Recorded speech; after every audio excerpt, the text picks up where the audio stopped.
मी एका फ्लॅटला व्हिजिट केली होती जिथे एक 2 महिन्या पहिले एक आकस्मिक मृत्यू झाला होता. बर. आत्महत्या केली होती. आणि मी त्या घरात एंटर केल्यावर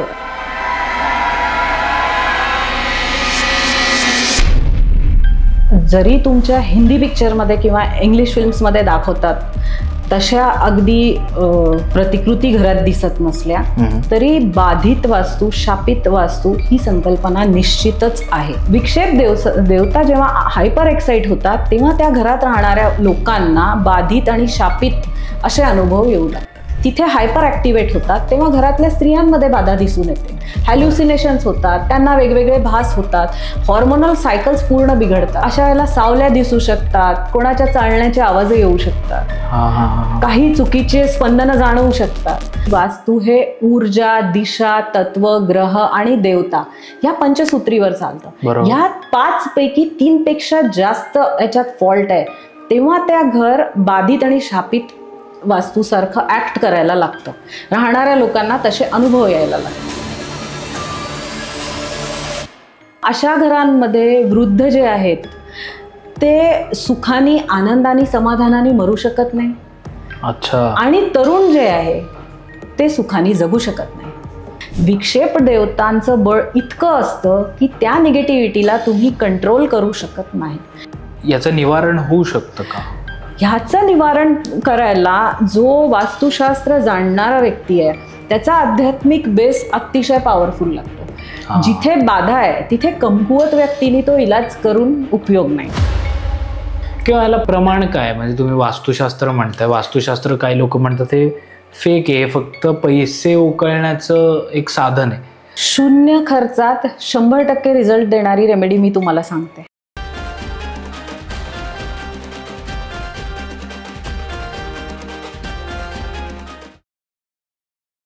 कॉस्मोस्टार मीडिया प्रेझेंट स्वीट टॉक्सच्या आजच्या पॉडकास्टमध्ये तुमच्या सगळ्यांचं मनापासून स्वागत. आजचा आपला खूपच व्हायरल स्पेशल एपिसोड असणार आहे, कारण तुम्हाला थंबनेलवरून लक्षात आलंच असेल आपण कुठल्या विषयाच्या बाबतीत बोलणार आहे आणि आपल्या गेस्टसुद्धा कोण आहेत. मागच्या पॉडकास्टला तुम्ही एवढा प्रचंड रिस्पॉन्स दिला, पहिले म्हणजे त्याच्यासाठी खूप खूप आभार. कारण मला आणि मेघाताईंना सुद्धा वाटलं नव्हतं की एवढा आपला पॉडकास्ट व्हायरल जाईल आणि तुम्ही त्याला प्रेम दिलं, सो त्याबद्दल तुमचे खूप खूप आभार. आणि आजसुद्धा आपण अशाच टॉपिक रिलेटेड बोलणार आहोत ज्याच्यामध्ये वास्तुविषयक तुम्हाला काही आम्ही रेमेडीज देणार आहोत. त्याच्यानंतर मागे ज्याच्यावर तुम्ही खूप कमेंट्स केल्या, ज्याच्यात आम्ही उत्तर दिलं होतं की गेलेल्या व्यक्तींचे घरात फोटो लावायचे का नाही लावायचे, या बाबतीत तुम्ही प्रचंड म्हणजे डिबेट चालू होती कमेंट सेक्शनमध्ये. सो तो एक विषय असेल. असे अजून बरेच एक हॉन्टेड आपलं जे हाऊस असतं किंवा बाधित घर ज्याला आपण म्हणतो, सो ते त्याच्यावर काही निवारण असतं का, सो अशा पद्धतीच्या बऱ्याच गोष्टी आज आपण बोलणार आहोत. मी जास्त वेळ घेत नाही, स्ट्रेट अवे मी स्वागत करतो मेघाताईंचं. ताई, तुमचं खूप खूप स्वागत परत एकदा आपल्या पॉडकास्टवर. आणि कसं वाटतंय तुम्हाला कमबॅक करून?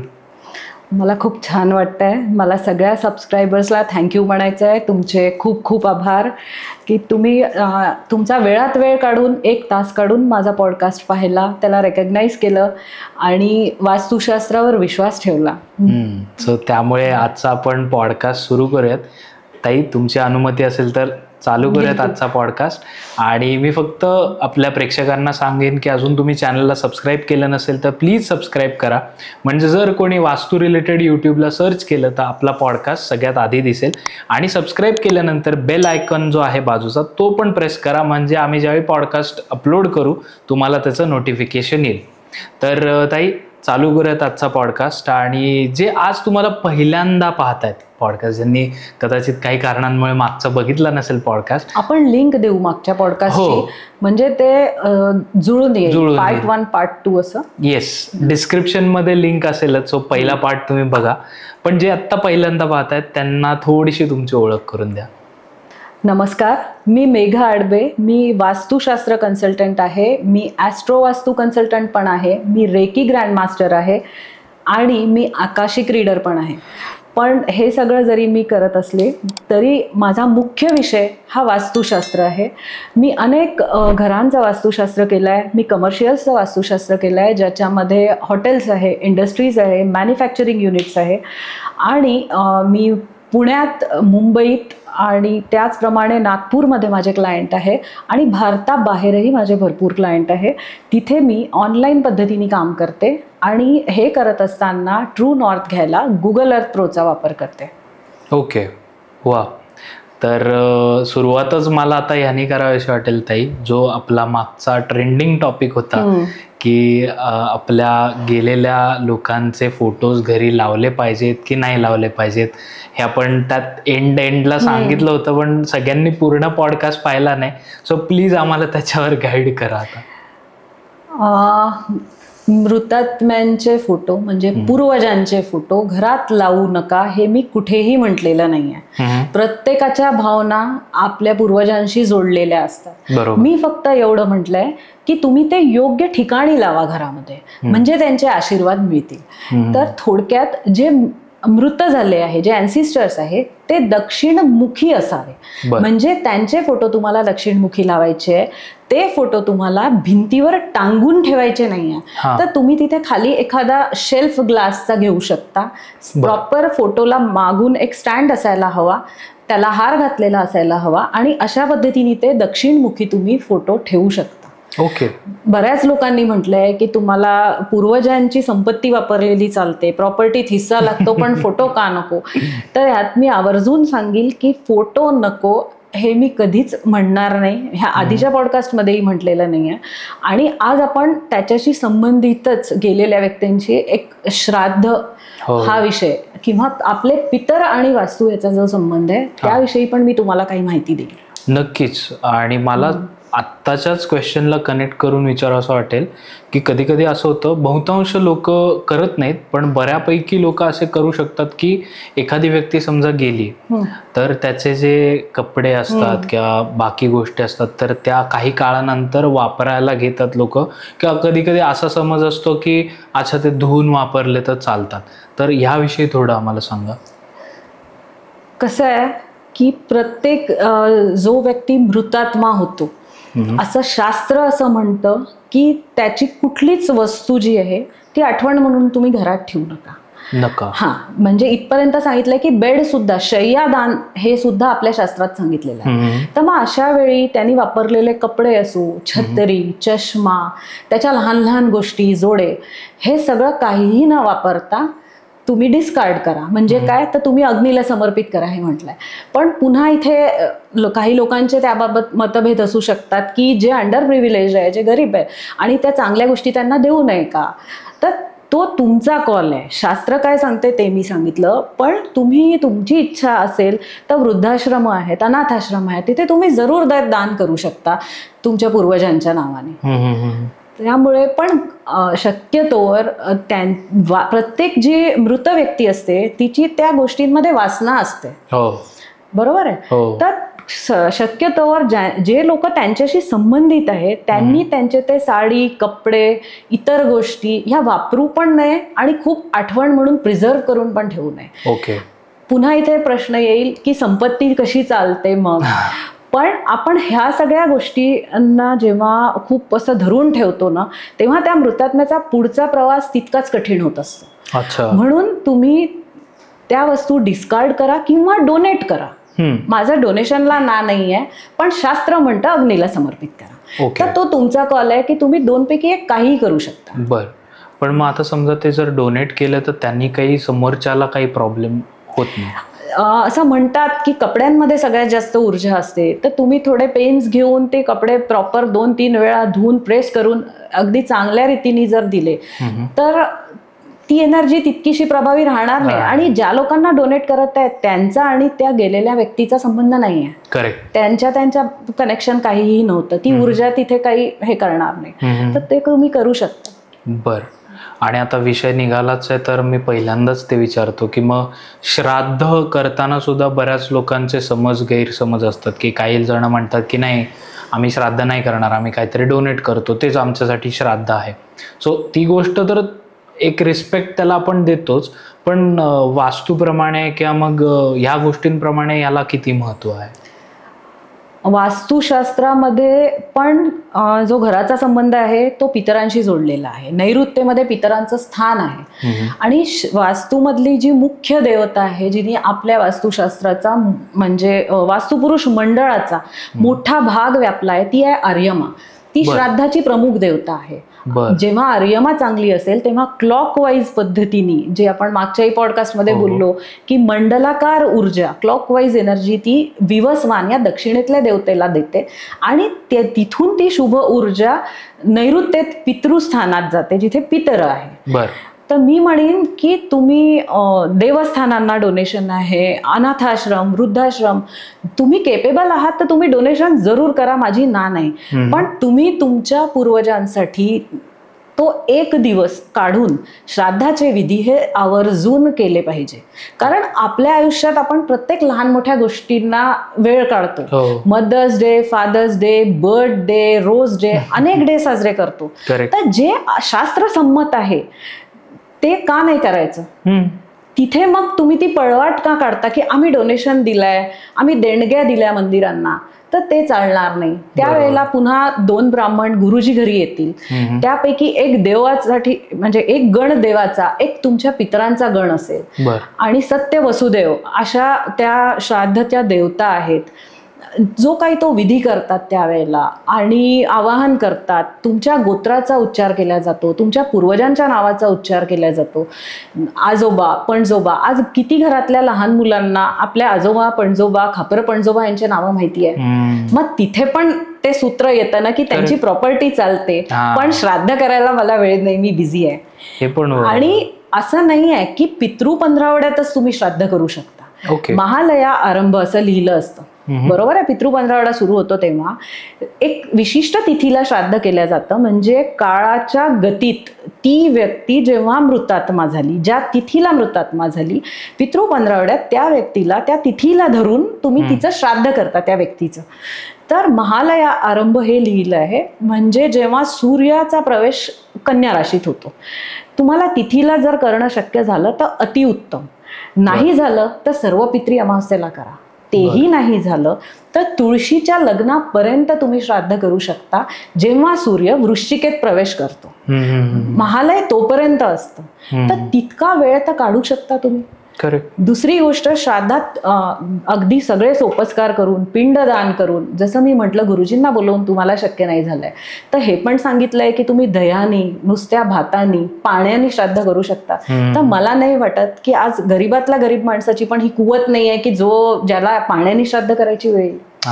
हे लिहिले आपलं शास्त्र इतकं हे आहे की त्याच्यात लिहिलेलं आहे, मॉडेस्ट आहे, म्हणजे की तुम्ही हात वर करून दक्षिण दिशेकडे तोंड करून आकाशात पाहून जर देवतांना आवाहन केलं, आपल्या पितरांना, की माझ्याकडे काहीच नाही आणि मी आज हे एवढंच करू शकतो, तरी ते आशीर्वाद देतात. अच्छा. आणि पिंड बनवायचे म्हणजे काय, तर शमीपत्रा इतका लहान पिंड जरी बनवला भाताचा तरी तो चालतो असं म्हटलंय. तर शमीपत्र एवढंच असतं आणि त्याचं फळ हे पृथ्वीप्रमाणे सांगितलंय. पृथ्वीत जेव्हा तुम्ही पेरणी करता, एक दाणा पेरता तर एक कणीस मिळतं. तर पिंडदानाचं हे फळ सांगितलेलं आहे. तर मी हे सगळ्यांना म्हणेल की येणाऱ्या पितृपक्षात तुम्ही आपल्या पूर्वजांसाठी, गेलेल्या लोकांसाठी आवर्जून एक दिवस काढा. ओके. आणि त्यावेळी ते श्राद्ध जरूर करा. आणि ह्याला कुठे पण तो कट शॉर्ट मार्ग नसावा की आम्ही देणग्या देतो. अच्छा. तुम्ही देणग्या देता ते ऑनलाईन सोफ्यावर बसून पण देऊ शकतात. प्रत्येक देवस्थान आज एक्सेप्ट करतं. काय पेन्स तुम्ही त्याच्यात घेता, कुठे स्मरण असतं, वडिलांच्या नावाने मोठे मोठे आज स्मृती प्रित्यर्थ डोनेशन्स दिल्या जातात. दगड ते नावाचे लावले जातात, बाहेर मोठी मोठी कार्यालय त्यांच्या नावाने बांधले जातात. पण ह्या सगळ्यात भावना कुठे आहेत? 5 मिनिटं तुम्ही बसून आठवलंय त्या वडिलांना, त्या आजोबांना, तुम्ही तुमच्या मुलाला सांगितलंय की तुझे आजोबा असे होते, तुझे पणजोबा असे होते, माझे आजोबा असे होते. कुठे त्या मुलाला गोत्र माहिती आहे त्याचं? तर हे सगळं जरूर केलं जावं. कुठेतरी आपल्या संस्कृतीचं रक्षण आपण त्यामुळे करतो आणि आपला रिस्पेक्ट आपल्या पूर्वजांप्रती आपण देतो. शेवटी त्यांच्या डीएनएत ना आपण आहोत. बरोबर. असं म्हणतात की गाणाऱ्याचं पोर हे सुरात रडतं. म्हणजे काय तर ते गाणं त्याला त्याच्या पिढीतून चालत आलेलं आहे. तर आणि जेव्हा आपण हे सगळं करतो कुठेतरी आपल्या घरातल्या पण ह्या आर्यमा, विवस्वान, पितृदेवता ह्या तृप्त होतात. घरात पितृदोषासारखे सूर्य राहू युती, शनी मंगळ युती याच्यासारखे अनुभव येत नाही. ओके. आणि स्पेशली पुन्हा वास्तुशास्त्राच्या दृष्टीने जर मी श्राद्धाचं आणि पितरांचं महत्व सांगेल तर नैऋत्य जसं मी म्हटलं ही सर्वसमावेशक दिशा आहे, अत्यंत महत्वाची आहे. आपण आधीच्या पॉडकास्टमध्ये बोललोय याच्याबद्दल. तर ही दिशा तुम्हाला जिथे व्यवसायात अतिशय स्टेबिलिटी देते, फायनान्शियल स्टेबिलिटी देते. आजच्या काळातला सगळ्यात मोठा प्रॉब्लेम जो आहे कन्सेप्शन, ते त्या दिशेशी संबंधित आहे. तर पितृस्थान जेव्हा बिलकुल अबाधित असेल, प्रबळ असेल, तेव्हा आपोआप तुमचे तिथे बीजांकन चांगलं होईल, कन्सेप्शन होईल, बाळ होण्यासाठी होणारे त्रास आहे ते होणार नाही. सगळ्यात मोठा पितृदोष तिथे दिसून येतो. बर. ओके. तर असं पूर्ण हे त्याचं वास्तुशास्त्राशी असलेलं कनेक्शन आहे पितरांचं.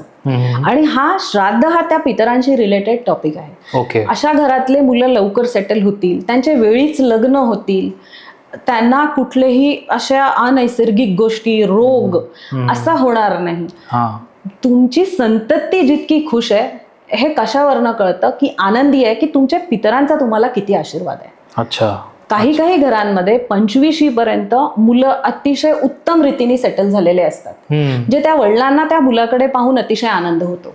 त्या वडिलांना त्या मुलाच्या मुलीच्या लग्नासाठी जोडे झिजवावे लागत नाही, त्याच्या सेटलमेंटसाठी त्यांना खूप वाट पाहावी लागत नाही. काही काही ठिकाणी या विपरीत स्थिती दिसते की जमलेली लग्न मोडतात, खूप महत्प्रयासाने लग्न झालं तर नोकरी टिकत नाही. ह्या दोन्ही गोष्टी जेव्हा आपण अनेक उपाय करून करतो तेव्हा मग पुढे इश्यूसाठी इश्यू येतो. तर हे सगळं पाहून ते जे वडील असतात ते निश्चितच आनंदी होत नसतात की अरे ह्याच्या जीवनात किती स्ट्रगल आहे. तर आपण जेव्हा हा आपला मार्ग हा असा सुखकर होत असतो ना, तेव्हा तिथे निश्चितपणे पितरांचा रोल असतो, त्यांचे आशीर्वाद असतात. तेव्हा ती त्यांची चौथी किंवा तिसरी पिढी ही इतकी आनंदी असते. ओके. अशी घरं मी पाहिली आहेत. वा वा. म्हणजे एक जेनझी मुलांसाठी एक प्रश्न विचारावा वाटतो की मग गेलेली ज्यावेळी व्यक्ती असते तर या 15 दिवसातच किंवा या 15 का श्राद्ध केलं जातं किंवा त्याचं काय हे आहे का? कसं आहे की गणपती नंतरच्या पौर्णिमेनंतरचे 15 दिवस आपण त्या गोष्टीसाठी डेडिकेट केलेले आहे, सर्व पित्री अमावस्यापर्यंतचे. पण जसं मी सांगितलं की तेव्हा जमलं नाही तर महालया आरंभ आणि महालय समाप्ती पर्यंत तुम्ही कधीही करू शकता. आणि शेवटी जेनझी असो की मिलेनियल असो की आणखीन कुठले असो, ते हे डिनाय नाही करू शकत ना की त्यांच्यात असलेला डीएनए हा त्यांच्या आजी आजोबांचा, पणजोबांचा आहे. करेक्ट. आज तुम्हाला कुठलं विशिष्ट स्किल असो, सौंदर्य असो, तुमचे बिझनेस टॅक्टिक्स असो, हे वंश परंपरागत चालत येतात. त्याचप्रमाणे तिथून येणारे जेनेटिक मुळे होणारे जे आजारपण आहेत, आज कॅन्सर सारखे भीषण आजार आहे, विटिलिगो सारखे, हे सगळे जेनेटिक्सचा मोठा रोल आहे याच्यात. तर कुठलीही जनरेशन हे डिनाय नाही करू शकत. करेक्ट. तर ताई, आता आपण हे श्राद्ध आणि या सगळ्या गोष्टी बोललो. आता आपण परत आपल्या वास्तुविषयक टॉपिककडे येऊया.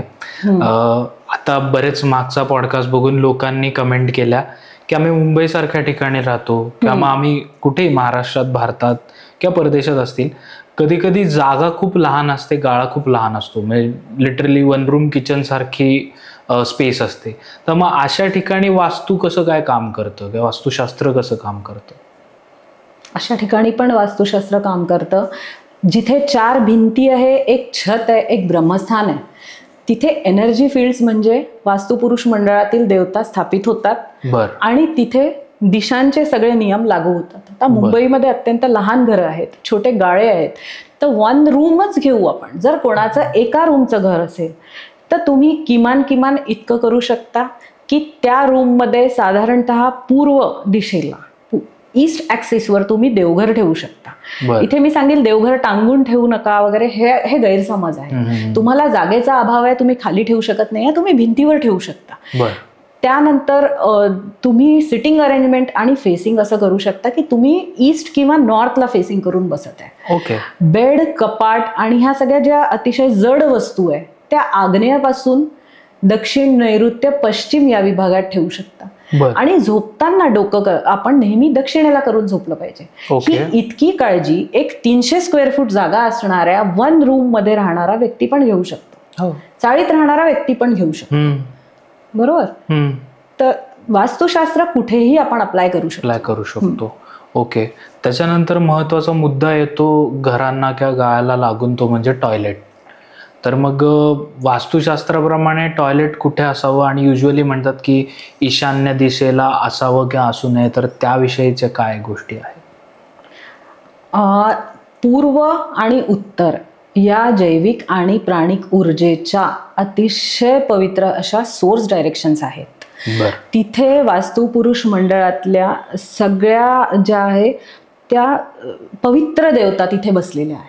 त्या देवतांचा संदर्भ त्या वास्तूत राहणाऱ्या व्यक्तीची तब्येत असो, ग्रोथ म्हणजे हेल्थ, फायनान्स, सेटलमेंट, प्रत्येक गोष्टीशी आहे.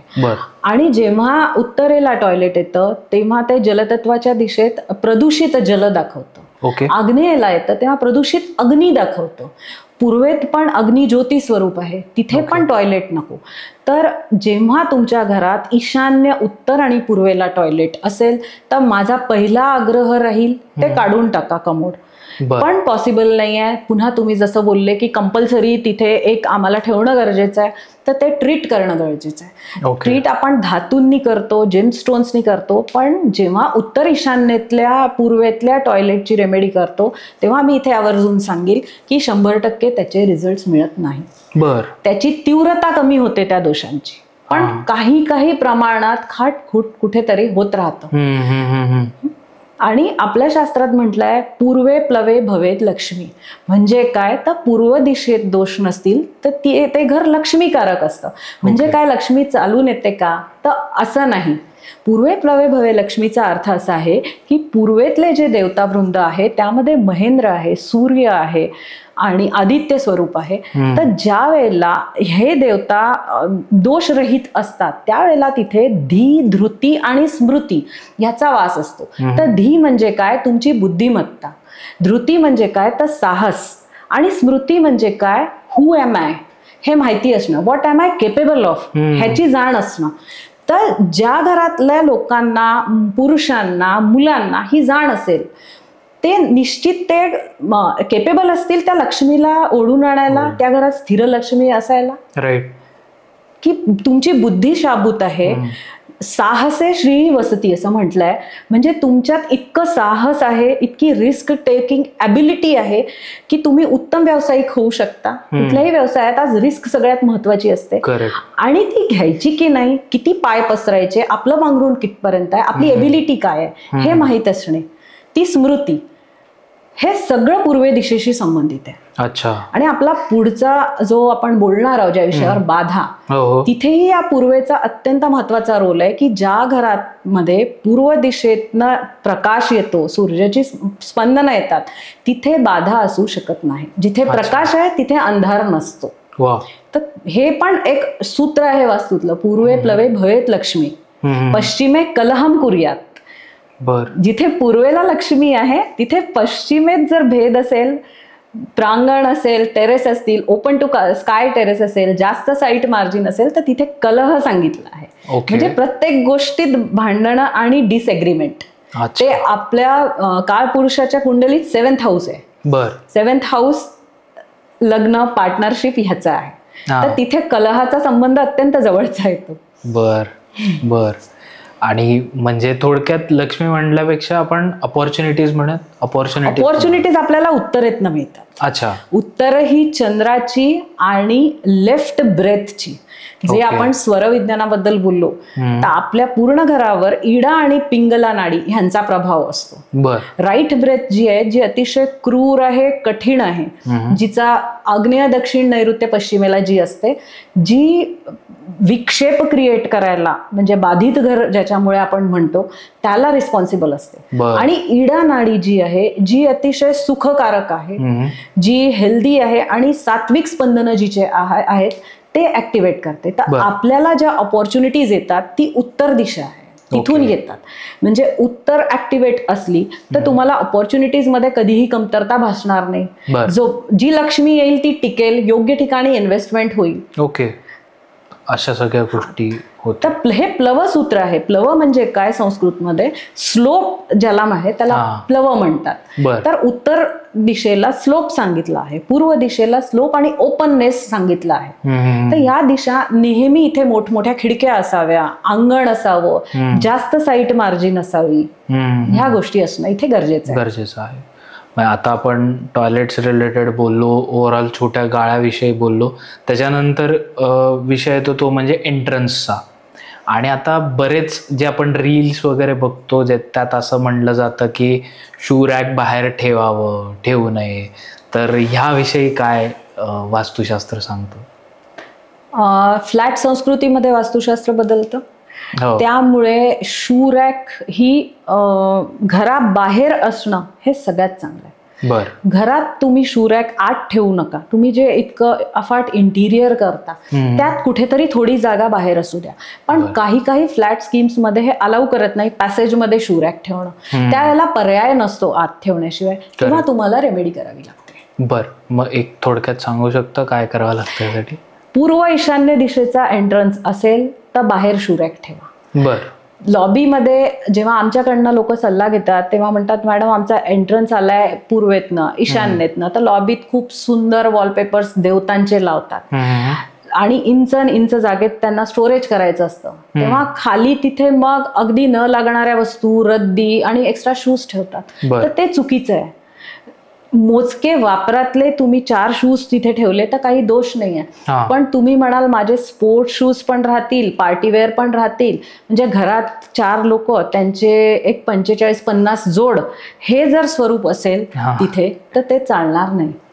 किमान सोर्स डायरेक्शनला तर ते नाही चालणार. एक वेळा तुमचा पश्चिम, नैऋत्य, दक्षिणेला एंट्रन्स आहे तर ते त्यातल्या त्यात चालू शकतो घराच्या आत. आणि बाहेर तेवढा दोष नाही आहे. जर तुमच्या फ्लॅट स्कीम मध्ये घराच्या बाहेर शू रॅक ठेवायला प्रॉब्लेम नसेल तर तुम्ही ठेवू शकता. ओके.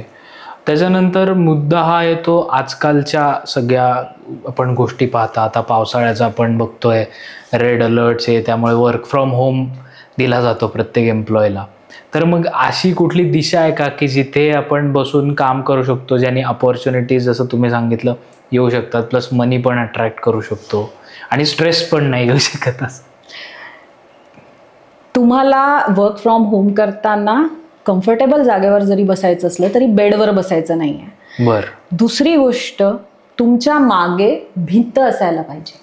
तुम्ही एखाद्या खिडकीकडे पाठ करून बसायचं नाही. तिसरी गोष्ट, तुम्हाला दक्षिण आणि पश्चिम हे झोन्स जास्तीत जास्त वापरात आणायचे.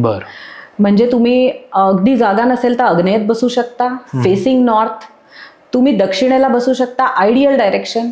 नैऋत्येला बसू शकता, सेकंड आयडियल डायरेक्शन. मॅनेजमेंटमध्ये असाल तर, क्रिएटिव्हिटी, फायनान्स, ह्या सगळ्या गोष्टीत असाल तर तुम्ही पश्चिमेला बसू शकता. म्हणजे काय, बॅक तुमच्या पश्चिमेकडे असलं पाहिजे. हे जेव्हा तुम्ही कराल तेव्हा ऑटोमॅटिक ज्या सोर्स डायरेक्शन आहे तिथे तुमचं फेसिंग राहील. त्यावेळेला तुम्ही असं बसू नका की तुम्ही दक्षिणमुखी बसत आहात, सिंक डायरेक्शनला फेसिंग करून बसत आहे किंवा पश्चिममुखी बसत आहे, असं करू नका. आणि दुसरी गोष्ट, जिथे तुमचं फेसिंग असतं तिथे आणि तुमच्यामध्ये किमान 5 फूट तरी जागा राहिली पाहिजे. म्हणजे अगदी भिंतीकडे तोंड करून अशी खुर्ची ठेवून असं बसू नका. जर एखाद्या व्यक्तीला कामाचं स्वरूपच असं असेल की जास्तीत जास्त वर्क फ्रॉम होम आहे तर त्यांनी अशी अरेंजमेंट करून घ्यायची आहे की उत्तर पूर्वेला साधारणतः 5 फूट जागा मोकळी राहील. त्याच्यानंतर त्याचा तो वर्क टेबल राहील, त्याच्यानंतर एक कम्फर्टेबल सिटिंग अरेंजमेंट राहील आणि मागे जी आहे ती प्रॉपर वॉल असेल. म्हणजे काय तर प्रबळ, सज्जड पृथ्वी तत्व असेल. जे त्याला स्टॅबिलिटी देईल. आजकाल असा काळ आहे की IT वाले कधी पण बेंचवर जातात, पिंक स्लिप दिली जाते. ह्या अशा एकदम होणाऱ्या ज्या घटना आहे, जेव्हा तुम्ही तुमचा पृथ्वीतत्व प्रबळ आणि सज्जड ठेवाल आणि काम कराल आणि तुम्ही सोर्स डायरेक्शनला फेस कराल, तेव्हा या घटना होण्याची शक्यता जी आहे ती अगदी कमी होऊन जाते. बर. तर मी प्रेक्षकांना हेच सांगावं असं वाटेल मला की तुम्ही एक नोटपॅड घेऊन बसा. सो जे ताई सांगतायत त्याप्रमाणे तुम्ही नोट करू शकता, कारण खूप इन्फॉर्मेशन आहे आणि तुम्हाला आवडेल अशी इन्फॉर्मेशन आहे. आणि आता ॲक्च्युअल आपला इंटरेस्टिंग पॉडकास्ट आता चालू होतोय, जो तुम्ही आय एम शुअर हा कंटिन्यू बघणार आहात. तर ताई हेच विचारावं असं वाटेल मला की आपण जे थंबनेलमध्ये टाकलेलं होतं किंवा टायटलमध्ये आत्ता आपल्या आहे की आपण हॉलिवूडच्या फिल्म्स बघतो किंवा मग त्या वास्तुशास्त्र नावाचीच फिल्म आहे ज्याच्यामध्ये असं दाखवलं जातं की बाधित घर असतं, शापित घर असतं, असे नेगेटिव्ह अनुभव येतात किंवा हॉन्टेड हाऊस त्याला मॉडर्न लँग्वेजमध्ये म्हटलं जातं. तर हे खरंच असतं का आणि ते आयडेंटिफाय कसं करायचं? There is always something good and something bad. दोन्ही गोष्टी, जिथे प्रकाश आहे तिथे अंधारही असतोच. बरोबर. त्याच्याच्यानी जरी तुमच्या हिंदी पिक्चरमध्ये किंवा इंग्लिश फिल्म्समध्ये दाखवतात तशा अगदी प्रतिकृती घरात दिसत नसल्या तरी बाधित वास्तू, शापित वास्तू ही संकल्पना निश्चितच आहे. आणि आपल्यातल्या काही लोकांनी त्याचे अनुभव पण घेतले असतील. ज्या वास्तूमध्ये पंचतत्वांची सिंक्रोनिसिटी बिघडलेली आहे, आपण ज्या 45 वास्तू डायटीज बद्दल बोलतो, म्हणजे वास्तू पुरुष मंडळातील जे एनर्जी फील्ड्स आहेत, ज्यात ब्रह्मस्थान आहे आणि आवरण देवता आहे, अंग देवता आहे, ह्याच्या पलीकडे पण एक जग असतं, त्याला आम्ही विक्षेप देवता म्हणतो. तर कुठल्याही वास्तूमध्ये विक्षेप कधी निर्माण होतो? विक्षेप हे नावानेच तुम्हाला कळेल की ज्याच्यात काहीतरी बिघडलेलं आहे अशी गोष्ट. तर जेव्हा त्या घरामध्ये, आता इथे मी घर म्हणील तर सभोवताल तो प्लॉट, ते घर, म्हणजे 3 पॅरामीटर्स झाले. ह्या 3 पॅरामीटर्स मध्ये पंचतत्वांपैकी जी वास्तूचे सूत्र आहे की वास्तू हे ऊर्जा, दिशा, तत्व, ग्रह आणि देवता ह्या पंचसूत्रीवर चालतं. ह्या 5 पैकी 3 पेक्षा जास्त याच्यात फॉल्ट आहे, तेव्हा त्या घर बाधित आणि शापित वास्तूसारखं ऍक्ट करायला लागतं. राहणाऱ्या लोकांना तसे अनुभव यायला लागतात. इथे कुठेही मला अगदी मृतात्मे दिसतील, काही होईल असं नाही आहे, पण हे सायंटिफिकली प्रोवन आहे.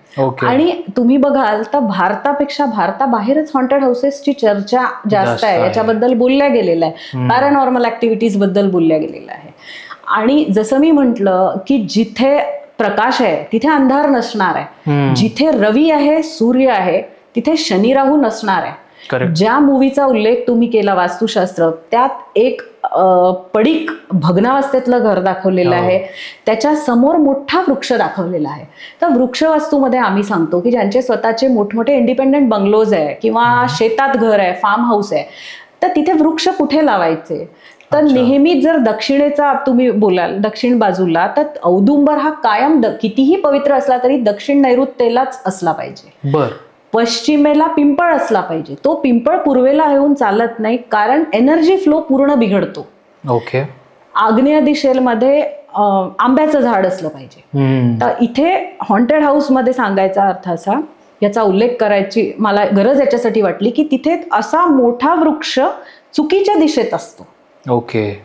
म्हणजे तिथे उत्तरेला औदुंबर असू शकेल आणि अतिशय पवित्र असलेला आपल्या गुरु महाराजांचा औदुंबर तिथे मात्र चुकीच्या दिशेला आल्यामुळे किंवा ते घर त्याच्या दक्षिणेला आल्यामुळे जेव्हा औदुंबर उत्तरेला येईल तेव्हा घर दक्षिणेला येईल. बरोबर. तो हॉन्टेड अनुभव घरात राहणाऱ्या लोकांना येऊ शकतो.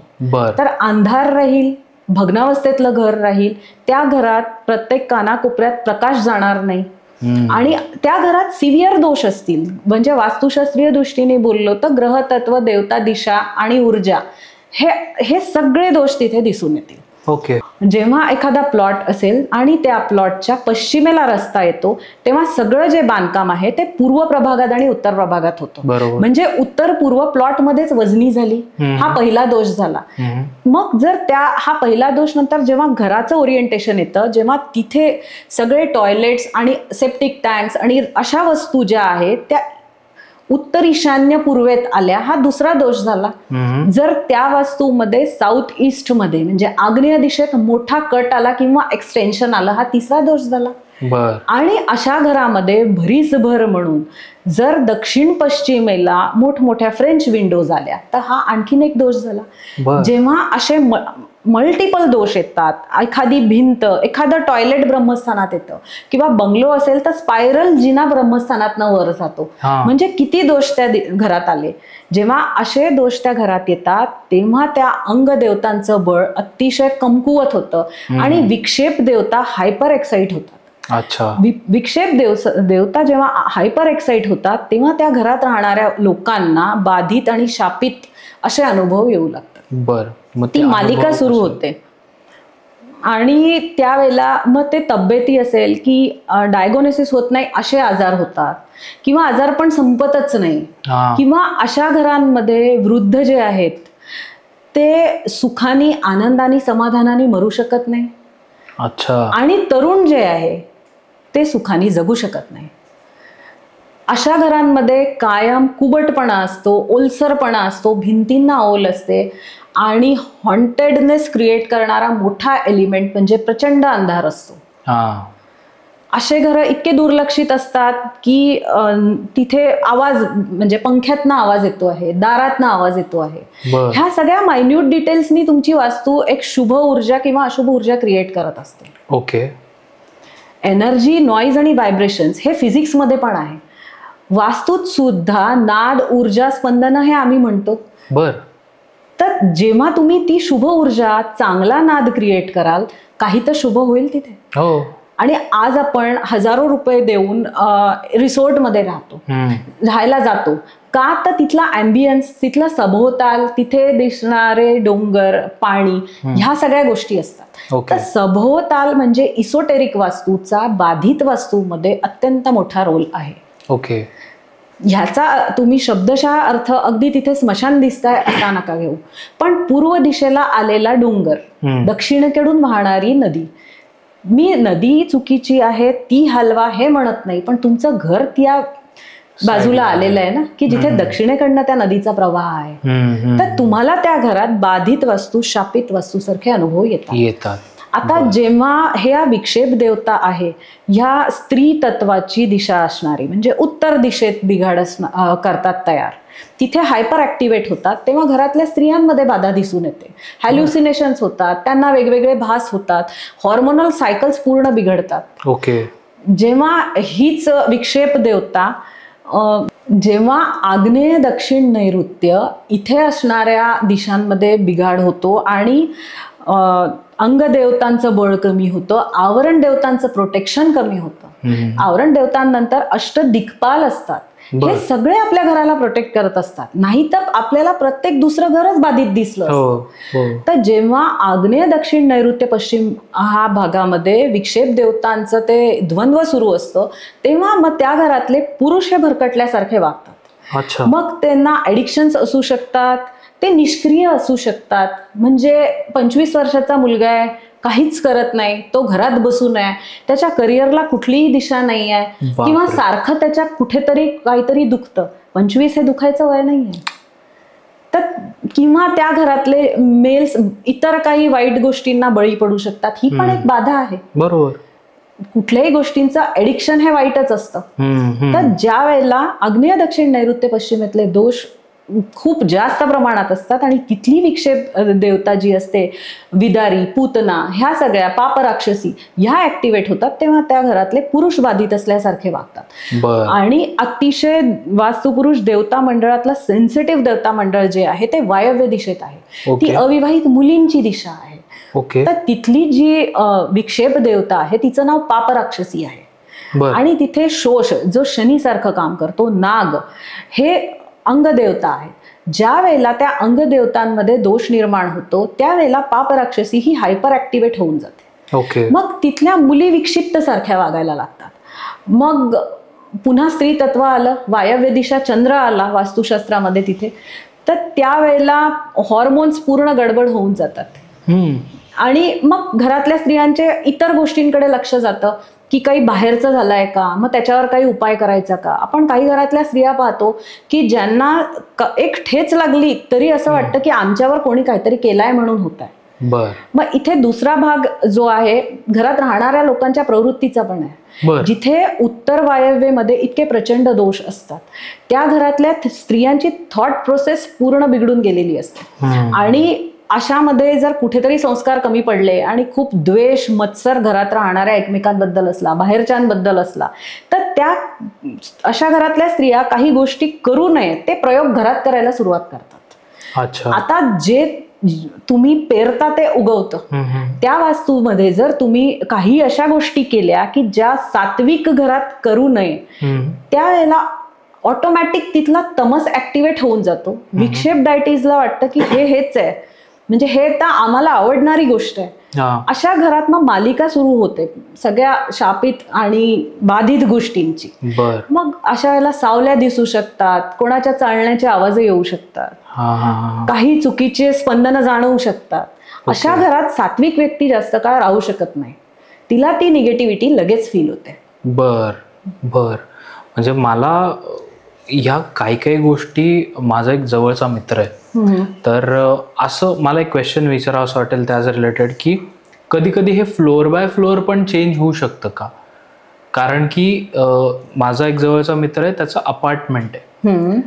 आता आम्ही काही वर्षापूर्वी त्यांनी ते बोलवले होते वास्तू आणि याच्या रिलेटेड लोक, तर आम्ही त्यावेळी ज्यावेळी तिथे सोबत होतो त्यांनी सांगितलं की एक साईड जी आहे वास्तूची ही पूर्ण पॉझिटिव्ह आहे, बट एक साईड जी आहे ती नेगेटिव्ह दिसते. म्हणजे ती ज्या लेडी होत्या त्या एंटर पण करू शकत नव्हत्या त्या ह्याच्यात, असं त्यांनी सांगितलं. आणि तुम्ही आता ज्या गोष्टी सांगताय या एक्झॅक्ट गोष्टी त्यात होत्या. म्हणजे सतत आजारपण, त्याच्यानंतर घरातल्या स्त्रियांना भास होणं गेलेल्या व्यक्तींचे की ते तिथे आहेत किंवा मग बोलवत आहेत, आवाज ऐकू येतो. पण नैऋत्येतलं पितृपद येतं ना, विवस्वान ही देवता जी आहे ती दक्षिणेत आहे, तिचा जो आहे तो गेलेल्यांच्या म्हणजे आधीच्या योनीशी संबंध आहे. मी तेच बोलली की हॉन्टेड हाऊस कधी होतं, उत्तरेतही दोष आहे 180 डिग्रीवर, ही द्विऊर्जा पद्धती आहे. एक काहीतरी दोष आहे तुमच्या घरात आणि लगेच तुमचं घर बाधित झालं असं होत नाही. जेव्हा पूर्वेत दोष असतो 180 डिग्री, पश्चिमेत दोष 100% असतो आणि वायव्येत असतो, त्या दिशा पूर्ण बाधित होतात. दिशा बाधित होणे म्हणजे तुमच्या घरातली ईडा चंद्र नाडीचा प्रवाह जो क्लॉकवाईज आहे तो बिघडून तो अँटी क्लॉकवाईज होणे. ज्या वेळेला हे अँटी क्लॉकवाईज प्रवाह वाहू लागतात त्यावेळेला तुम्ही बोलले तशा गोष्टी होतात. आणि अर्धी बाजू पॉझिटिव्ह जाणवणे, अर्धी निगेटिव्ह जाणवणे. अपार्टमेंटच्या केसमध्ये त्या भूमीत दोष असू शकतो, शल्य दोष असू शकतो. ह्या आणि आपण बहुचर्चित आपला मागच्या पॉडकास्ट मधला विषय आहे जो विथिशूला आहे, जो बाधा निर्माण करण्यामधला टॉप मोस्ट नंबरवर आहे. कारण विथिशूला ब्रह्मस्थानावर अटॅक करते. तिची ती शूलाप्रमाणे असणारी पॉइझन आयरोज वाली एनर्जी ब्रह्मस्थानावर आक्रमण करते. रस्ता पण तुमच्या घरावर तसाच आदळतो. अप्रोच रोड विथिशूला क्रिएट करत नाही, रोड हिट विथिशूला क्रिएट करतो. रस्ता आदळणे तुमच्या घरात उघडणे विथिशूला क्रिएट करतो. तर विथिशूला पण बाधित वास्तूमध्ये येतेच, ते पण एक कारण आहेच. पण मग याच्यावर म्हणजे याचं निवारण होऊ शकतं का? ह्याचं निवारण करायला जो वास्तुशास्त्र जाणणारा व्यक्ती आहे त्याचा आध्यात्मिक बेस अतिशय पॉवरफुल लागतो. जिथे बाधा आहे तिथे कमकुवत व्यक्तीने तो इलाज करून उपयोग नाहीये. दुसरी गोष्ट, जसं मी सांगितलं की वास्तूमध्ये नाद, स्पंदन याचा सगळ्यांचा अतिशय महत्वाचा रोल आहे. आपल्यापैकी किती लोक आपल्या घरात वार्षिक एक मोठी पूजा करून घेतात, आपले आउटिंग्स चुकत नाही, पण आपल्या घरांमध्ये एक सत्यनारायणाच्या शॉर्टकट पूजेशिवाय कधीच कुठली पूजा होत नाही. मग अशा घरांमध्ये रेग्युलर लघु रुद्र आहे, नवचंडीचं अधिष्ठान आहे, हे सगळं तुम्ही योग्य त्या पुरोहितांना बोलवून करून घेतलं पाहिजे. बरोबर. वास्तूमध्ये जे चेंजेस आहे इथे नुसती रेमेडी करून उपयोग नाही, इथे फॉर्म करेक्शन महत्वाचं आहे, तोडफोड येईल ते केलं पाहिजे. आणि मी सांगेल की वर्षानुवर्ष जेव्हा ती निगेटिव्हिटी तिथे असते ना, तेव्हा तिथे तुमचं बळ कमी होतं आणि त्या निगेटिव्हिटीचं बळ वाढतं. त्यावेळेला ह्या खर्चात जर तुमची पडायची इच्छा नसेल तर बेटर आहे आपल्या कुलदैवतेला गुरुला शरण जा आणि ते घर सोडून द्या. हा सगळ्यात सोपा मार्ग आहे. इथे तुम्ही मला हे म्हणू शकत नाही की तुम्ही पैशांसाठी रेमेडी मटेरियल विकायला, तुम्हाला काम मिळायला हे सजेस्ट करत आहे की रेमेडी करा.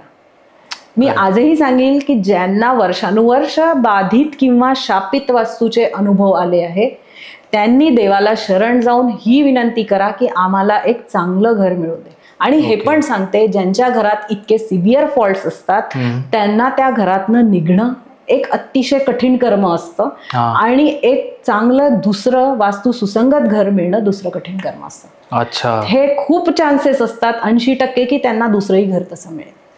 त्यावेळेला त्यांना कोणीतरी श्रीकृष्ण तिथे लागतो मदत करायला. बर. म्हणजे तुम्ही एक्झॅक्ट ते बोलताय जे त्या म्हणजे मित्राचं होत आहे की आता त्याला ते घर सोडायचं बट सोडताच येत नाही. त्यांना मी एक उपाय सांगू शकेल की अशा वेळेला आग्नेय दिशेत अग्नी प्रस्थापित करा. रोज संध्याकाळी सूर्यास्ताच्या वेळेला आग्नेय दिशा ऍक्टिव्हेट करा. जे बदल लहान मोठे आपण आपल्या आधीच्याही पॉडकास्टमध्ये सांगितलंय, घराची रचना कशी असावी, क्लॉकवाईज एनर्जीचा फ्लो कसा असावा ते करा. रत्नाध्याय सारखी ट्रीटमेंट करून घेऊ शकता की ज्याच्यामध्ये ब्रह्मस्थान ऍक्टिव्हेट होतो. आम्ही तिथे माणिक घालतो.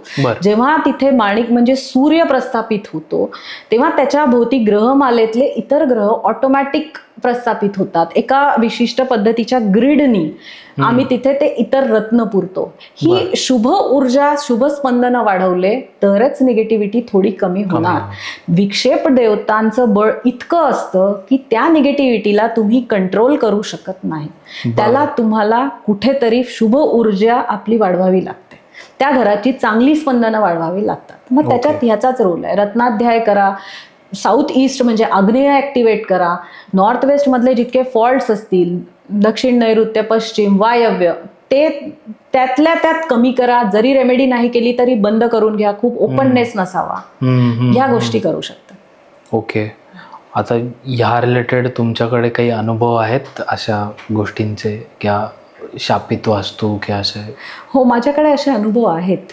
अशी घरं पाहण्यात येतात की जिथे कन्सल्टेशनसाठी गेल्यावर ऊर्जेतला बदल लगेच जाणवून येतो आणि घरातल्या व्यक्तींशी बोलताना तिथली विचित्रता जाणवून येते.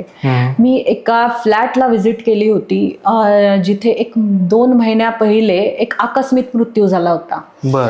आत्महत्या केली होती. आणि मी त्या घरात एंटर केल्यावर ते सगळे म्हणजे पूर्ण दक्षिण प्रभाग तिथला ओपन होता. नैऋत्येला तिथे ह्यूज कट होता आणि मी बोलताना मला इंटरप्शन व्हावं इतका तिथे गोंगाट होता आणि कर्कश आवाजात एक कावळा तिथे येऊन ओरडत होता. इतका कर्कश होता की मी 4 वाक्यही तिथे बोलू शकले नाही. म्हणजे इथे स्पंदन बिघडलेले आहे, नॉईस बिघडलेला आहे आणि घरात टिपिकल अंधार, जिथे शनी राहूचं साम्राज्य आहे आपण म्हणू शकतो ते. घरातल्या स्त्रियांची एकंदरीत बॉडी लँग्वेज अतिशय विचित्र, म्हणजे त्या नॉर्मल पण 4 शब्द बोलायला तयार नव्हता. ज्यांनी मला तिथे ते दाखवायला बोलवलं होतं ते एक त्यातल्या त्यात त्यांचे म्हणू आपण त्या ग्रहस्थिती बरी असल्याने सुटले होते, तर ते मला एक नॉर्मल वाटत होते. तर मी त्यांना त्यावेळेला तोच सल्ला दिला की तुम्ही इथून निघायचा प्रयत्न करा, ह्याला सुधरवायला तुम्ही जाऊ नका. एक तर तो फ्लॅट आहे, तुम्ही किती रिपेअरी करणार आहे. करेक्ट. असे त्याला उपाय असू शकतात, जाणवतात गोष्टी. आता मला तुम्हाला काय म्हणतात, सगळ्या युथचं किंवा आता पॉडकास्टच्या खाली कमेंट करणारच काही लोक, किंवा याला प्रमाण काय, म्हणजे तुम्ही वास्तुशास्त्र म्हणताय, वास्तुशास्त्र काही लोक म्हणतात हे फेक आहे, फक्त पैसे उकळण्याचं एक साधन आहे. तर मग हे तुम्ही काय त्याला प्रमाण द्याल? हे बघा, शास्त्र हे विज्ञानाच्या डेफिनेशनमध्ये बसेल किंवा मावेल असं गरजेचं नाही आहे. शास्त्र हे आधी भौतिक, आधी दैविक आणि आध्यात्मिक आहे. यापैकी फक्त 10% भाग जो आधी भौतिक आहे तो विज्ञानाच्या संगीत बसू शकतो. ओके. कॉज, रिझन अँड इफेक्टिव्हिटी हे सायन्स बघतं. शास्त्र मनाशी संबंधित आहे. सुख, भोग आणि मनाची शांती हे तुम्ही ह्याचं मूल्यमापन कुठल्या ह्याच्यात करू शकत नाही. ओके. कारण मनासी टाकिले मागे गतीसी तुलना नसे आपण म्हणतो, तर मी हे मेजर नाही करू शकत. हे एनर्जी मॅपिंग डिव्हाइस मध्ये कैद होणारं शास्त्र नाही. बर. आणि ते प्राचीन आहे ह्याचे मला पुरावे द्यायची गरज नाही. की आपलं शास्त्र इतकं प्राचीन आहे की महाभारत काळात पण धर्मराजाला द्यूत खेळावासा वाटला, तो जुगार होता. त्या काळात पण द्रौपदी वस्त्रहरण झालं. म्हणजे पश्चिम आणि वायव्य दिशेतले फॉल्ट हे निश्चित असणार. ओके. धर्मराजासारखा माणूस जेव्हा द्यूत खेळायची त्याला इच्छा होते, म्हणजे गॅम्बलिंग जे की वायव्य दिशा दाखवते, तिथे फॉल्ट असल्याशिवाय हे होऊ शकत नाही. करेक्ट. म्हणजे प्राचीन असो की अर्वाचीन असो, वास्तुशास्त्र दिशा ह्या बदलत नाही. बर बर. मग आता त्याचे कुठे काही प्रमाण आलेले आहेत का? कुठल्या ग्रंथांमध्ये निश्चितच आले आहे. अग्निपुराणात उल्लेख आहे. वास्तुशास्त्राची जननी योगशास्त्र आहे. शिवस्वरोदय, वास्तु शिवस्वरोदय नावाचा ग्रंथ आहे, ज्याच्यात मी नेहमी जे बोलते कॉस्मिक ब्रेथ, लेफ्ट आणि राईट, इडा आणि पिंगला नाडीचा ज्याच्यात उल्लेख आहे त्या शिवस्वरोदयात आहे. म्हणजे योगशास्त्र झालं. आयुर्वेदाचाही मी उल्लेख करील, कारण रेमेडी करताना अनेक खनिज आणि वनस्पती आम्ही घालतो. बर. तर कामिका आगम, विश्वकर्मा प्रकाश, अग्निपुराण ह्या सगळ्यात त्याचा उल्लेख आहे वास्तुशास्त्राचा. हे आजचं शास्त्र नाही, हे प्राचीन आणि अर्वाचीन दोन्ही काळांसाठी लागू असलेलं शास्त्र आहे. दिशा तेव्हाही होत्या, दिशा आजही आहे. बरोबर. सूर्य तेव्हाही होता, सूर्य आजही आहे. लोकांच्या प्रवृत्ती पण तशाच होत्या. तेव्हाही दुर्योधन होता, आजही आहे. बर बर. मग आता हे सगळं ठीक आहे, आम्ही आता ऍक्सेप्ट केलं की हो वास्तुशास्त्र तुम्ही जे म्हणताय ते बरोबर म्हणताय.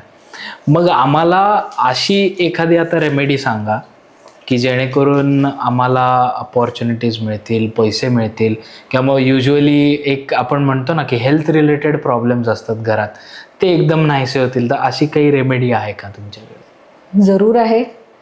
आपली अतिशय पवित्र अशी उत्तर दिशा ज्यावेळेला ऍक्टिव्हेट होते, तिथले भल्लाट, सोम, कुबेर हे पद ऍक्टिव्हेट होतात, तेव्हा लेफ्ट ब्रेथ ऍक्टिव्हेट होते आणि घरात स्थैर्य, आयु, मांगल्य हे सगळं दिसायला लागतं. तर मी असं ठरवलेलं आहे की माझ्या क्लायंटसाठी, काही निवडक लोकांसाठी खूप मोठ्या प्रमाणात मी करू शकणार नाही. तर ह्या दिवाळीला मी काही गोष्टी रेडी करणार आहे, ज्याला मी कोजागिरी पौर्णिमा, जेव्हा चंद्र सगळ्यात शुभ असतो त्या दिवशी रात्री त्याला सिद्ध करून त्याच्यावर काही रिच्युअल्स करून आणि ते क्लायंट्स पर्यंत उपलब्ध करणार आहे. तर ह्याला आपण असं म्हणू शकतो की ही उत्तर सोमपत ऍक्टिव्हेट करणारी किट असेल. त्यामध्ये हे क्लिअर क्वार्ट्सचं लिंगम असेल. बर. ह्याच्यावर जेव्हा पण लाईट पडेल तेव्हा ते रेस पोलराइज्ड होतील. थोडं वरती आम्हाला प्रेक्षकांना दाखव. हा, हे बघा. हा. आणि ह्यासोबत चंद्राला ऍक्टिव्हेट करायसाठी मोती पण आपण देणार आहोत. बर. आणि क्लिअर क्वार्ट्स झाले, मोती झाले, ह्याच्यात प्रत्येकाकडे आधी घेऊन ठेवलेले चांदीचे शिक्के असतात, ते त्यात चांदीचे शिक्के घालू शकतो. म्हणजे जलतत्व आलं चांदीच्या रूपात. आणि एक यंत्र असणार आहे, लक्ष्मी यंत्र, जे आपण कोजागिरी पौर्णिमेच्या दिवशीच तयार करून त्याच दिवशी त्याला ऊर्जान्वित करणार आहोत. अशी एक उत्तर सोम जागर किट आपण बनवणार आहोत. हा विधी आम्ही काही फरकांनी जमिनीच्या खाली पण करतो, भरी करून. पण आपल्याला वारंवार हे प्रश्न विचारण्यात येतात की तोडफोड नको, तोडफोड नको. तर ह्यात कुठलीही तोडफोड नसणार आहे. हे तुम्ही असाच्या असं ठेवू शकता. हे तुम्ही क्रिस्टलच्या बाउलमध्ये ठेवू शकता. हे तुम्ही एक मार्बलचं कमळ तयार करून घेऊन त्यात ठेवू शकता. काही नसेल तर हे काचेच्या वाटीत पण ठेवू शकता. हे दिसायला सुंदर आहे. म्हणजे एक डेकोरेशन पीस सारखं दिसणार आहे. हे तुम्हाला उत्तर दिशेत ठेवून द्यायचं आहे. बर.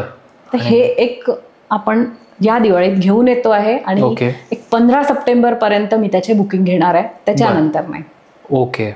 आणि म्हणजे आता इंस्टाग्रामला किंवा तुमच्या व्हॉट्सॲप स्टेटसला मी परवा एक गोष्ट बघितली, तर एक तुम्ही काहीतरी प्रस्थापित करत होता, नाभी शंकू. तर म्हणजे काय ते? आपल्या पॉडकास्ट नंतर मला एका क्लायंटनी कॉन्टॅक्ट केला. त्यांची कुडाळेश्वर कृपा नावाची मोठी फ्लॅट स्कीम कोकणात होते आहे. बरं.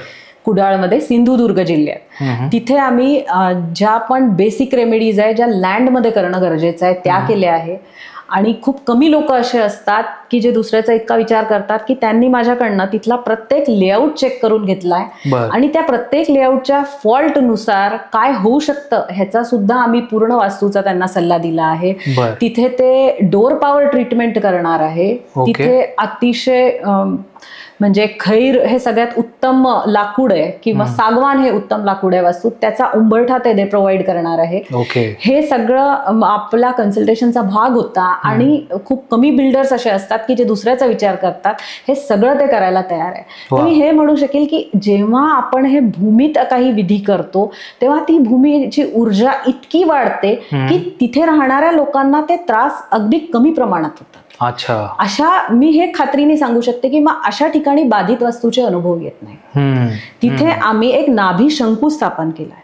तर नाभी शंकू म्हणजे काय, तर संपूर्ण प्लॉटच्या ब्रह्मस्थानातल्या नैऋत्येला आपण नाभी शंकू स्थापन करतो. तर तुम्हाला माहिती असेल की ह्युमन बॉडीत पण नेवल रिजन म्हणजे नाभी स्थानाचं अनन्यसाधारण महत्व आहे.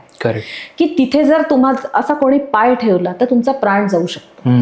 तर त्या नाभी शंकूला तिथे जेव्हा स्थापित करतो आणि त्याचं कनेक्शन शिवतत्वाशी, खालच्या त्याचा जो शेप आहे तोही लिंगाप्रमाणे आहे, त्याचं कनेक्शन आपण शिवाशी जोडतो आणि अतिशय पूर्ण रिच्युअल्स करून त्याची स्थापना केल्या जाते. तर हा एक खूप मोठा विधी आहे, खूप सेक्रेड विधी आहे. तिथे पृथ्वी तत्व पण स्थापित होतं. तिथे आम्ही रिव्हर पेबल्सचा वापर केला, अनेक चिदवस्तूंचा वापर केला आहे आणि असं करून तिथे बाकी पण इतर रेमेडीज स्थापित केल्या आहे. पौर्णिमेचा खूप शुभ मुहूर्त पाहून आम्ही ते सगळं केलेलं आहे. त्याच ज्याची तुम्ही गोष्ट केली त्याच साईटवर आम्ही उत्तर सोम जागर हा पण विधी केलेला आहे. तर अशा रीतीने खूप ऊर्जान्वित ती साईट झालेली आहे. वा. आपण म्हणजे तुम्ही ज्यावेळी बोलत असाल त्यावेळी तुम्हाला व्हिडिओ दिसतच असेल ते कशा पद्धतीचं असतं. ते व्हिडिओ हा फक्त 30 सेकंदात बसवलेला असतो. त्याच्यापेक्षा मुख्य विधी हा अतिशय अजून मोठा, वेगळा आणि इफेक्टिव्ह असतो. हे तर काही ग्लिम्सेस कामी नक्की काय करतो, रेमेडी करतो म्हणजे ते लोकांना दाखवायचे असतात. तर तिथे धातू अध्याय हे पण आम्ही पूर्ण केलाय. म्हणजे आउटर पेरिफेरीला ज्या आवरण देवता असतात त्यांना बळ द्यायला आपण जे मेटल टाकतो ते टाकलंय. इथे पण मी पुन्हा सांगेल की जेव्हा आउटर पेरिफेरी आवरण देवता एकदम भक्कम असतात तेव्हा अष्टदिक्पाल म्हणजे प्रोटेक्टिव्ह एनर्जी फोर्स ऍक्टिव्ह असतो. म्हणजे तिथे विक्षेप देवतांचा इंटरफिअरन्स नसतो. अशा घरांमध्ये बाधित वास्तूचे अनुभव येत नाही. आणि अजून एक सांगावंसं वाटतं की त्या साईटमध्ये जिथे मी काम केलं खूप युनिक फीचर होतं की तिथे मोठा औदुंबराचा वृक्ष दक्षिणेला आलेला होता. तर आम्ही त्यांना सजेस्ट केलंय की तुम्ही त्याला पार बांधून घ्या. हे खूप शुभ आहे की हा औदुंबराचा जो वृक्ष म्हणजे दत्तगुरु साक्षात आणि ते दक्षिण दिशेला आलाय, ह्यानी त्या जमिनीची ऊर्जा अतिशय वाढेल. आम्ही नैसर्गिक उतार त्याचा जो की होता उत्तरेकडे तो आणखीन करेक्ट केला आहे. आणि काही एक्सटेंडेड भाग होता नैऋत्येचा त्याला कट केला आहे. अशा गोष्टी आहेत. त्यामुळे मी सजेस्ट करेन की ताईंचं इंस्टाग्राम हँडल पण डिस्क्रिप्शन मध्ये दिलेलं आहे. सो तिथे जाऊन तुम्हाला या अशा युनिक गोष्टी ॲटलिस्ट ठीक आहे, तुम्ही कन्सल्टेशन घ्यायचं नाही घ्यायचं हा तुमचा कॉल आहे, पण एक बघू तरी शकता की कशा पद्धतीच्या गोष्टी असतात. आणि जसं ताईंनी सांगितलं की हे सगळं सायन्स बेस्ड आहे. सो हे कुठेही हवेत गोळीबार नसल्यामुळे आता त्यांनी प्रमाण पण दिलेलं आहे की वास्तुशास्त्र कुठल्या गोष्टींवर बेस्ड आहे. सो मी म्हणेन की 2-4 पैसे जास्त जाऊ देत पण या गोष्टी करून घ्या. आणि तुमचा विश्वास असेल तर सगळ्या गोष्टी विश्वासावर आहेत, तर याचा नक्कीच तुम्हाला फायदा जाणवेल. आणि ताई पुढे जाताना आता आम्हाला मागे तुम्ही जशा रेमेडीज सांगितल्या तशा अर्थातच आम्हाला रेमेडीज हव्या आहेत, पण आता जास्त खर्च न करता आम्हाला रेमेडीज सांगा. शून्य खर्चात 100% रिझल्ट देणारी रेमेडी मी तुम्हाला सांगते. कमेंट्समध्ये मागच्या वेळेला अनेक लोकांनी लिहिलं होतं की हा ह्यांचा पैसे कमवण्याचा मार्ग आहे. तर माझ्या शास्त्रावर प्रेम आहे अतिशय आणि माझा प्रामाणिक गायडन्स देण्याचा प्रयत्न असतो. तर मी आज तुम्हाला 0 पैसे लागणारी रेमेडी सांगते जी तुमच्या माझ्या सगळ्यांच्या गावात अवेलेबल आहे. रिव्हर पेबल्सचा वापर आम्ही करायला सांगतो. रिव्हर पेबल्समध्ये सतत जेव्हा पाण्याचा मारा त्या दगडांवर होतो त्यावेळेला घर्षणामुळे अग्नितत्व ऍक्टिव्हेट झालेलं असतं. वर्षानुवर्ष पाण्यात राहिल्यामुळे जलतत्व ऍक्टिव्हेट झालेलं असतं. बरोबर. आणि त्याच्यामध्ये कच्चेपणा जो असतो, पोकळपणा, तो निघून गेल्याने सज्जड पृथ्वी तत्व त्यात असतं. ओके. असे हे अतिशय पवित्र नदीतले गोटे ज्याला रिव्हर पेबल्स म्हणतो, ह्याचा वापर वास्तूतले मोठे मोठे दोष घालवायला तुम्ही करू शकता. बर. तुम्ही हे तुमच्या गावातून वाहणारी जी कुठली नदी आहे तिथनं आणून घ्यायचे. त्यानंतर आग्नेय, दक्षिण, नैऋत्य, पश्चिम या प्रभागामध्ये ते चढत्या क्रमाने ठेवायचे.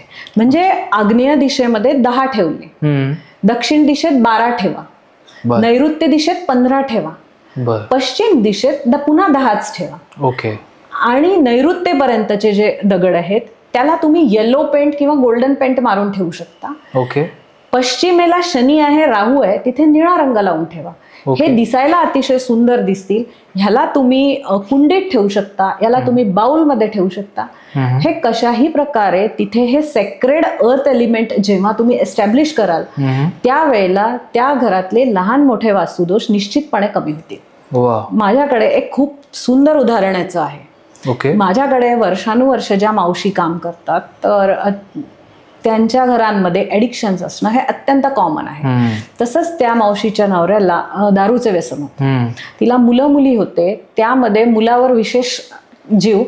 तर 10वी-11वीतला तो मुलगा, तिने एक दिवस त्यालाही काहीतरी दारू वगैरे पिताना पकडला. तर ती रडत रडत कामाला आली की ताई तुम्ही इतक्या सगळ्या लोकांना इतके मार्ग दाखवता, मला काही सोल्युशन सांगा. तिची परिस्थिती पाहता मी तिला रत्नाध्याय कर सांगू शकत नव्हते. तिच्या एका रूमचं घर पाहता मी तिला धातू अध्याय कर सांगू शकत नव्हते.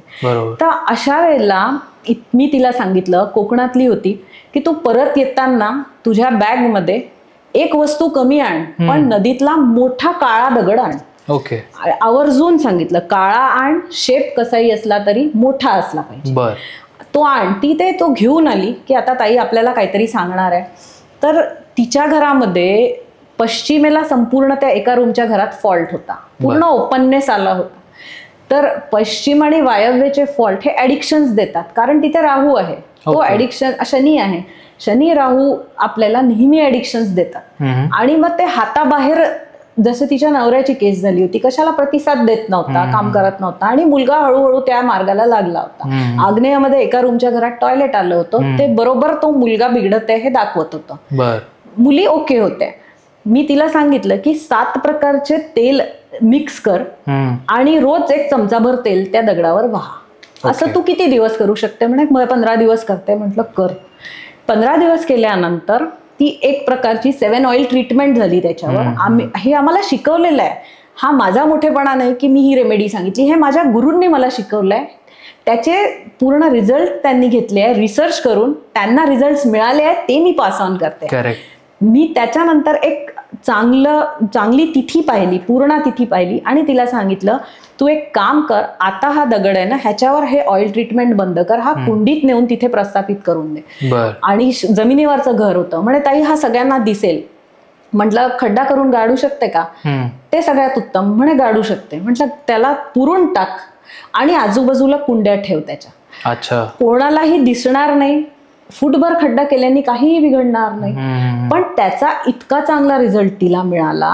ती 7 ऑइल ट्रीटमेंट केलेला तो काळा शनी स्वरूप दगड जेव्हा आम्ही जमिनीच्या खाली पुरला, जमिनीच्या खाली कशाची सत्ता असते? शनीची, पाताळामध्ये. जमिनीच्या वर आकाशामध्ये राहूचं नक्षत्र असतं त्या दिशेमध्ये. तिथे त्याला प्रस्थापित केलं तर कुठेतरी 25% का होईना प्रतिसाद तिच्या नवऱ्याने त्या व्यसनमुक्ती केंद्रात दिला. काहीतरी तो घराच्या बाहेर किमान कमवायला जाऊ लागला. जो मुलगा भरकटलेला होता वाईट मुलांच्या संगतीत आणि व्यसनांमध्ये, आई दिवसभर कामाला, बहिणींना अशी पोरं जुमानत नाही, तो लाईनवर आला, तो ट्रॅकवर आला, ITI चे कोर्सेस करून एका प्रॉपर कंपनीत तो कामाला लागला. आजही त्या मावशी माझ्याकडे कामाला आहेत आणि हे करताना त्या मावशीला मी 10 रुपयाचाही खर्च करायला लावला नाही. तिच्या घरात अवेलेबल असलेले तेल आणि नदीतनं मिळालेला तो दगड, ह्याच्यामध्ये करणाऱ्याची श्रद्धा, मुहूर्तशास्त्र, ह्या दोन्हीचा सगळ्यात मोठा रोल आहे. म्हणून प्रत्येक वेळेला खूप पैसे खर्च करूनच आम्ही रेमेडीज सांगतो असं नाहीये, पण काही ठिकाणी अत्यंत गरजेचं असतं. बरोबर. अजून काही आहेत रेमेडी एखादी? आग्नेय दिशा ऍक्टिव्हेट करा. कुठल्या ना कुठल्या स्वरूपाचा अग्नी हा आग्नेयमध्ये प्रस्थापित करा. तुमच्या घरात जर किचन नसेल आग्नेयला, तर जे आमचे क्लायंट्स आहेत त्यांना माहिती आहे माझा खूप आग्रह असतो एक मिक्सचर तयार करून तिथे जाळायचं, जे मी तुम्हाला डिस्क्रिप्शन मध्ये पण सांगेल. ते तिथे तिन्ही सांजेच्या वेळेला तुम्ही जाळू शकता. पूर्व दिशेला चांदीच्या निरांजनीत तुपाची फुलवात लावा, गाईच्या तुपाची, कारण पूर्वेला शुक्राचं नक्षत्र आहे आणि चांदी हा पण शुक्राचा धातू आहे. उत्तरेला फॉल्ट्स नसावे. तिथे आम्ही आता हे देतोच आहे, जलतत्व रूपी तुम्हाला मोती आणि क्लिअर क्रिस्टलचं लिंगम, हे प्रस्थापित करा. या अतिशय वन रेमेडी वास्तू असं आपण याला म्हणू शकतो की ही एक रेमेडी केल्याने पण तुम्हाला बराच बदल जाणू शकतो. आता एक मागे आपल्या पॉडकास्टवर खूप लोकांचं कमेंट्स आल्या आणि कुठेतरी मलाही असं वाटलं की ही गोष्ट खरंच आहे का, तर ती मला तुम्हाला विचारावीशी वाटेल. की त्यांनी सांगितलं होतं एका सबस्क्रायबरनी की आता हे काय म्हणतात, कोविड नंतर वास्तुशास्त्राविषयी एवढे सगळे लोक सगळीकडे टाकतायत. आधी कुठे होतं वास्तुशास्त्र एवढं ॲक्टिव्हेट किंवा कुठे सोशल मीडियावर काय, तर त्यावेळी लोक एकदम समाधानी आणि एकदम आरामात होते. नाही, प्रॉब्लेम्स तेव्हाही होते. आपण तर महाभारत काळातलं उदाहरण घेतलंच आहे. करेक्ट. त्याचा काळाशी संबंध नाही आहे. कोविड नंतर लोक हादरले. कोविड मध्ये पण वाचलेले लोक आहेत. वास्तुशास्त्रामध्ये ही कॅपॅसिटी आहे की अतिशय विपरीत दशा चालू असते ग्रहांची, तेव्हा जर तुम्हाला एक खूप वास्तू सुसंगत घर लाभलं तर तुमचा तो जो काळ आहे तो खूप सुसह्य होतो. म्हणजे एक अतिशय खराब खडबडीत रस्ता आहे, एक बस त्यामधून जाते आहे, सगळ्यांना प्रचंड हादरे बसतात आहे, पण एखादी फ्रंट सीट जिला कुशनिंग खूप उत्तम आहे तिला कमी प्रमाणात त्रास होतो. तिला स्लिप डिस्क होत नाही. हा फरक आहे वास्तू सुसंगत घरात राहणाऱ्या लोकांमध्ये आणि ज्या वास्तूचे प्रिन्सिपल्स फॉलो केले नाहीये अशा घरात राहणाऱ्या लोकांमध्ये. ओके. तर ताई, आता जसं तुम्ही एक्झाम्पल सांगितलं कुशनवालं आणि त्या बसवालं, बरोबर आहे, मग ह्या शास्त्राचं महत्व किती आहे किंवा काय आहे? मी म्हणेल या शास्त्राचं महत्व एका तुलसी दला इतकं आहे की जेव्हा गोपालाची तुला होत होती तर एका पारड्यात गोपाल आणि एका पारड्यात भारंभार सोनं होतं, पण तरी गोपालाचं पारडं खाली होतं. पण ज्यावेळी त्या पारड्यात तुलसी दल टाकलं तेव्हा ते सोनं असलेलं पारडं खाली झालं आणि गोपाल वर झाला. तर ह्या शास्त्राचं महत्व तुलसी दला इतकं आहे. कुठलाही नैवेद्य, कुठलंही पवित्र काम त्या तुलसी दलाशिवाय होऊ शकत नाही. तर वास्तुशास्त्राचा आपल्या जीवनात हा आणि इतका महत्वाचा रोल आहे. ओके. आता मागचा पॉडकास्ट पाहिल्यानंतर तर आय एम शुअर की तुम्हाला कंटिन्युअसली कॉल्स आणि मेसेजेस आले असणार आहेत की आम्हाला वाटतंय की शापित घर आहे किंवा विथिशूलाचं खूप तुम्हाला लोकांनी कॉन्टॅक्ट केला असणार आहे. तर हे महाराष्ट्रात, पुण्यात, मुंबईत, नागपूर ह्यासारख्या ठिकाणी तर असेलच, भारतामधून पण आले असतील एन्क्वायरीज. भारताच्या बाहेर काही लोकांनी तुम्हाला कॉन्टॅक्ट केला का आणि असे काही आले का? भरपूर लोकांनी कॉन्टॅक्ट केला. भरपूर लोकांना त्रास आहे. दुरून जे दिसतं ते सगळंच खरं नसतं. भरपूर लोकांना त्रास आहे आणि विथिशूलाचे तर अनुभव थक्क करणारे होते. लोक अक्षरशः कॉल करून रडले आहे माझ्याजवळ की तुम्ही हे जे बोलला हे आमच्या घरी झालेलं आहे. कोणाच्या घरातला कर्ता पुरुष गेलाय, कोणाचा मुलगा गेलेला आहे. प्रचंड प्रमाणात वाईट अनुभव त्यांना आलेले आहे. माझ्याकडे पण त्याला म्हणजे ती घटना होऊन गेली होती. मी सांत्वना करण्यापलीकडे काही करू शकत नव्हती. ताई आता काय करू? म्हटलं सोडून द्या ते घर. तुम्ही रेमेडी पण करू नका. ज्या घराशी इतक्या वाईट आत्मनी तुमच्या जोडलेल्या आहे ते घर तुम्ही सोडून द्या. आणि अमेरिकन हाऊसेसचं म्हणाल तर जो आज आपला विषय होता बाधित वास्तू म्हणजे हॉन्टेड हाऊसेस, तर तिथे हे जास्त प्रमाणात आहे. कारण बेसमेंट्स आहे. जसं मी म्हटलं, जेव्हा बेसमेंट चुकीच्या जागेवर येतं म्हणजे व्हॉइड्स तयार होतात. चुकीच्या जागा म्हणजे दक्षिण, नैऋत्य, पश्चिम या पृथ्वी तत्वात जेव्हा ते बेसमेंट घेतलं जातं तेव्हा तो व्हॉइड जो आहे तो तिथे हॉन्टेड अनुभव देतो. अच्छा. तर त्यांना आपण रिव्हर पेबल्सचा आग्रह करतो. ओके. जिथे तोडफोड शक्य आहे, माझ्या काही क्लायंट्सनी पूर्ण रेमेडी मटेरियल आम्ही त्यांना पाठवलं की आम्ही कार्पेट काढून टाईल्स लावणार आहोत आणि झूम कॉल घेऊन आम्ही त्यांना पूर्ण सांगितलं की कसं करायचं आहे. ओके. बऱ्याच क्लायंट्सचं ब्रह्मस्थान ऍक्टिव्हेट केलं. पण तिथे इतक्या वेगळ्या गोष्टी असतात की तिथे डिमार्केशनच नसतं. ओके. म्हणजे आवरण देवता जो प्रोटेक्टिव्ह फोर्स आहे तो त्या बंगलोत नसतो, ओपन असतं पूर्ण. तर अशा वेळेला तुम्हाला काहीतरी लँडस्केपिंग करून एक बाउंड्री तयार करावी लागते. छोटंसं फेन्सिंग असतं पांढऱ्या कलरच्या, असं लाकडी किंवा MD असतं. तर ज्याच्यामुळे ते वास्तुपुरुष मंडळातल्या त्या आवरण देवता प्रस्थापितच होत नाही. ओके. तर अमेरिकन लोकांनी पण कन्सल्टेशन घेतले आणि त्यांना खूप चांगले अनुभव आले. दुबई मधल्या लोकांनी पण घेतले, त्यांनाही खूप चांगले अनुभव आले. ओके. ओके. पण आता जसं तुम्ही सांगितलं की झूम कॉलवरून तुम्ही गोष्टी सांगितल्यात की इथे आपल्या पुण्या, मुंबईत किंवा नागपूरमध्ये पण करताना असे कोणते टूल्स तुम्ही वापरता किंवा मग कुठले ते, कारण आम्ही बघतो की काहीतरी तुम्ही घड्याळ काढता, हे काढता आणि मग ते फोनवरून, फक्त फोन नाही पण अशा अजून काय काय गोष्टी असतात की ज्या तुम्ही ते काय एनर्जी मॅपिंगसाठी तुम्ही वापरता? मी एका जैन गुरूंकडे शिकली होती. त्यांच्याकडे ते कॉपरचे रॉड द्यायचे एनर्जी मॅपिंग करताना. काही लोक आमच्या क्षेत्रात डाउझर्स आणि मशीन वापरतात, पण जे माझे गुरु आहेत त्यांनी हे कधी वापरलेलं नाही. ओके. आणि आपली बॉडीच इतकी सेन्सिटिव्ह असते की ती आपल्याला म्हणजे असावी एका वास्तुतज्ञाची की तिथे अंदाज येतो की काय आहे काय नाही. दुसरी गोष्ट, शास्त्र हे सूत्रबद्ध आहे. जसा पायथागोरस थेरम हा बदलू नाही शकत, तसेच जे 18 महर्षींनी लिहिलेले ते सूत्र आहे.